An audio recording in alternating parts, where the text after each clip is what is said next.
وہی اولاد آپ نے دنیا میں تو بہت سارا مال کما لیا، دولت کما لی، لیکن وہی اولاد اگر نیکوکار نکلا آپ اس دنیا تو چلے جائیں گے، لیکن آپ کے نامہ اعمال میں نیکیاں لکھی جائے گی. لیکن وہی اولاد نافرمان نکلا، شرابی نکلا، جواری نکلا، ہمیشہ ہلما گناہ میں مبتلا ہو کر کے گناہ کرتا رہا، آپ کی دولت سے وہ گناہ کر رہا ہے، تو اس کا گناہ آپ پر بھی دیا جائے گا. آپ نے کیوں اپنے اولاد کو پڑھایا؟ تو نیت کریں انشاءاللہ ہم اپنے اولاد کو پڑھائیں گے انشاءاللہ.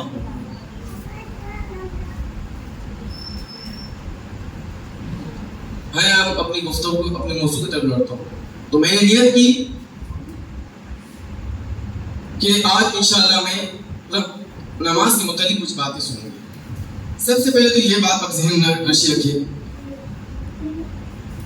کہ اللہ قرآن میں فرماتا ہے وَمَا خَلَقْتُ الْجِنَّ وَالْإِنسَ إِلَّا لِيَعْبُدُونِ، کہ ہم نے انسان اور جنات کو اس لیے پیدا فرمایا کہ وہ میری عبادت کرے. اللہ کہتا ہے.